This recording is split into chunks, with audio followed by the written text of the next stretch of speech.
Billy Ring told News Center said that his parents prayed for him every day when he was in Vietnam, and he feels that's the only reason that he made it out of the country alive. Ring is from Miamisburg. He was drafted on December 7th, 1965, along with several of his former high school classmates. I think that it's a wonderful thing that any veteran and every veteran is recognized for service they gave, because they did leave their home, they did leave their family, their community, and went to all parts of the planet. And gratitude is your best payment. Ring served one tour in Vietnam in the Army. He was a door gunner on a helicopter. And thanks to all those folks who have sacrificed for our country. I want you to head to Richmond now. That's where police said they're seeing an increase of fake money. The department put pictures on social media. It has more than a dozen reports of counterfeit bills this year. The bills are marked with replica or motion picture use only. And a new report highly critical of airlines after passengers complained about what they had to go through last year. The U.S. Public Interest Research Group found complaints almost quadrupled compared to 2019. The biggest problem? The struggles people face trying to get refunds from carriers. If there's any kind of silver lining to the mess that we saw at Christmas time, it's that finally people can't ignore there's a problem. People who have the authority to do something about it. And of course, that's the Department of Transportation, and that's Congress. Next month, the Department of Transportation will release the consumer complaints from December. That was when airlines canceled thousands of flights for flyers. And when it comes to violent passengers, there is a push to get them kicked off planes for good. In D.C. today, lawmakers shared a new plan to do that and put certain passengers on the TSA's no-fly list. I'm still haunted by this incident. Bad behavior should not fly, and we urge Congress to pass this bill immediately. The FAA reported more than 2,100 unruly passengers last year. Republicans and Democrats support this new plan. The World Health Organization declared COVID-19 a pandemic 3 years ago this month. Doctors said patients suffering from long COVID often experience fatigue, brain fog, shortness of breath, and chest pain. One woman said COVID nearly killed her in 2021, and she now relies on oxygen and has to attend physical therapy every week. So for me, I'm up and down like a roller coaster. 1 minute I breathe good, next minute I don't. And then when I have a lot of activity for a day, I can be down for 48 hours. Cannot get out of bed. A study published in JAMA last week found getting vaccinated reduced the risk of getting long COVID by at least half. And scientists have found people who have a pet in their home could lower a child's chance of developing a food allergy. A study published today in the journal PLOS One. Now, research analyzed data from over 65,000 children in Japan. They found babies exposed to cats or indoor dogs have about a 16% lower chance of developing food allergies compared to babies in pet-free homes. And now, your Storm Center 7 forecast with meteorologist Robert Gauthreaux III.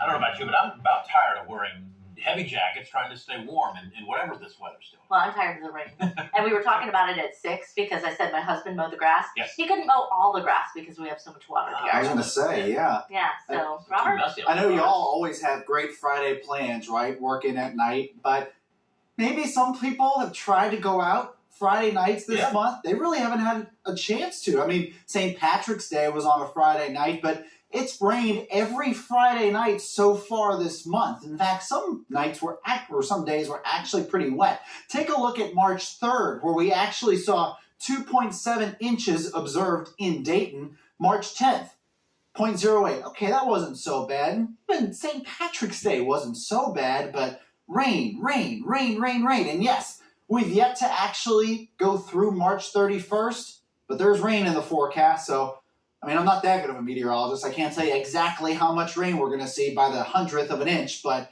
I can tell you it does look pretty wet moving into this Friday. So every Friday so far in the month of March has been wet, and what we can expect, hopefully, the next month or so is we won't see so much rainfall. But let's take a look outside right now in Troy. It was a little bit breezy earlier. You can see the flag down there in the town square, but the roads are dry. I mean, may have seen a sprinkle out that way, but generally we've been looking at some dry conditions across much of the Miami Valley. There were some light showers moving through, a lot of them not even reaching the ground, but that was part of a weak cold front that actually moved through. So temperatures right now 35 degrees, will likely drop into the upper 20s tonight. You can see the winds have also shifted to the north. They were coming from kind of the west-southwest earlier, and they're not very strong, but that northerly wind will kind of help keep temperatures a little bit cooler than where they were this morning. We got down to the low 30s in Dayton. We'll probably get into the upper 20s. Now, there is that band that moved through. It started off several hours ago as a lot of snowfall in Michigan, but as it got farther south,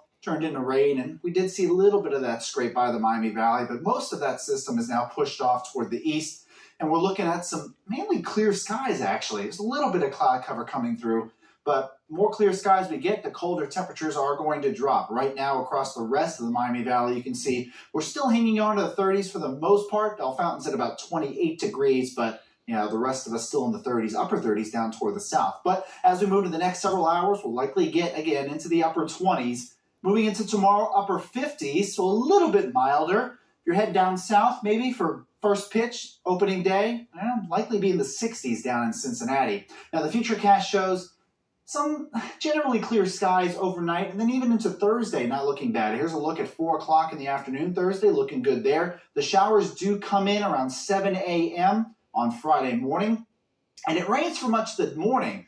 As we get into the afternoon, a bit of a break there. And the bigger break we have with sunshine, I should add, that could bring the chance for an isolated thunderstorm or two with a strong wind gust. So that's something we're going to have to watch, as likely could be under a slight risk for some severe weather, mainly toward the west heading into Friday. But it does look to be a pretty wet Friday overall. Here's the next 7 days. You can see as we move into next week, temperatures in the 70s. Yeah, I remember the last time that happened. It was a long time ago. Well, that comes with a catch, as we could see some more showers then as well.